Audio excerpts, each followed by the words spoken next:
আসসালামু আলাইকুম ভিউয়ার্স। বিয়ে বাড়িতে আনন্দ ফুর্তি হবে না সেটা কি হয়? মামাতো ভাই বিয়ে করেছে বিক্রমপুরের মাওয়াঘাটের একদম কাছাকাছি। তো বিয়ের 2 দিন পর কিন্তু নতুন জামাই শ্বশুর বাড়িতে যায়, আর সেই সময় সাথে করে কিন্তু ছোট ভাইয়েরাও যায়। আর সবাই মিলে আজকে বায়না ধরেছে পদ্মার পানিতে গোসল করবে, সবাই মিলে অনেক আনন্দ ফুর্তি করবে। তাই দল বেঁধে সবাই চলে যাচ্ছে যে পদ্মার পানিতে আজকে গোসল করবে, একজন লুঙ্গি একজন গামছা নিয়ে, আবার সাথে ছোট বাচ্চারাও যাচ্ছে। তো সবাই মিলে অনেক আনন্দ ফুর্তি করার উদ্দেশ্যেই কিন্তু যাচ্ছে। বিয়েবাড়িতে গেলে এরকম আনন্দ ফুর্তিতে কিন্তু বাধা দেওয়া হয় না।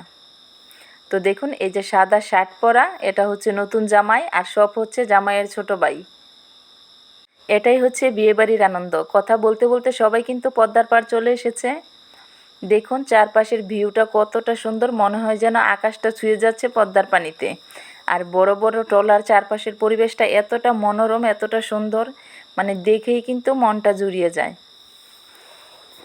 আর কথায় আছে, গায়ের মেয়ে কালো ভালো, পদ্মার জল ঘোলাও ভালো। দেখুন এই বড় বড় ট্রলার দিয়ে কিন্তু বিভিন্ন জায়গা থেকে মালামাল আনা নেওয়া করা হয়। সবাই কিন্তু গোসল করার জন্য প্রস্তুতি নিচ্ছে, আর এই এলাকার লোকজনও কিন্তু এই পদ্মার পানিতেই গোসল করে। এরকম বিয়েবাড়িতে গেলে বা যে কোনো অনুষ্ঠানে গেলে ছোটোখাটো এই স্মৃতিগুলোই কিন্তু ধরে রাখা হয় সব সময়।